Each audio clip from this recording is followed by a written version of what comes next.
Numéro 2. Donc, toujours Monsieur Pic pour commande publique, autre contrat adhésion à la compétence infrastructure et charge au sein de la SMDEG-TVO. Monsieur Pic. Merci, monsieur le maire. Donc, la commune est adhérente à ce syndicat de l'électricité du Val d'Oise, je vais le dire comme ça, c'est plus facile. Et il y a eu un changement de statut qui nous propose, si on le souhaite bien sûr, d'adhérer à la compétence infrastructure de charge. Il nous paraissait intéressant, surtout à notre époque où le carburant n'est pas cher du tout, de pouvoir proposer des bornes de recharge. Il n'y en a pas dans le secteur, il y en a à la gare de Persan, il y en a à la gare de Nointel, il y en a dans plein d'autres villes, il n'y en a pas à Beaumont, donc on a commencé à y réfléchir bien sûr. Et c'est juste donc pour qu'on adhère à la compétence infrastructure de charge au sein du syndicat d'électricité du Val d'Oise. Sachant qu'on va repérer, on en a déjà parlé d'ailleurs, je peux le dire, que tout le monde ait la même information, en commission travaux.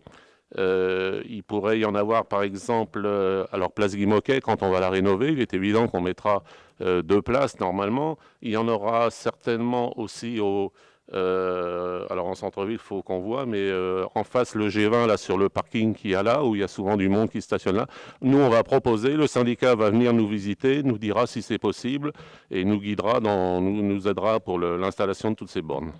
Voilà ce qu'il en retourne. Merci, Monsieur Pic. Est-ce qu'il y a des questions? Non. Oui, Monsieur Renaud. Oui, avant peut-être d'installer les bornes, une bonne idée serait de demander aux gens qui ont des véhicules électriques quels seraient peut-être leurs besoins, parce que je pensais typiquement à cette borne que vous veniez de mentionner, Monsieur Pic, à proximité du G20. Quand on doit laisser son véhicule plusieurs heures pour qu'il se recharge, il est préférable d'être à proximité soit d'un centre-ville, soit de chez soi, enfin, parce que si on est isolé, on doit revenir et laisser son véhicule sans surveillance.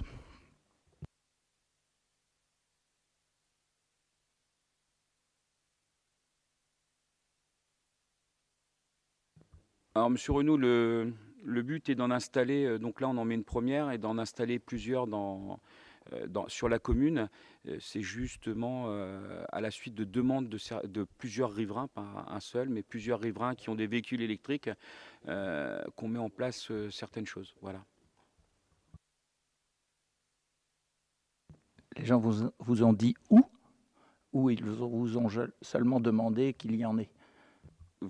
Alors, les gens nous ont demandé qu'il y en ait, et nous, on va en mettre à plusieurs endroits, dont aussi dans le centre-ville. Voilà. D'accord, vous allez faire sans consulter les gens de coup. Je crois que vous ne comprenez pas la demande de certains riverains. Voilà.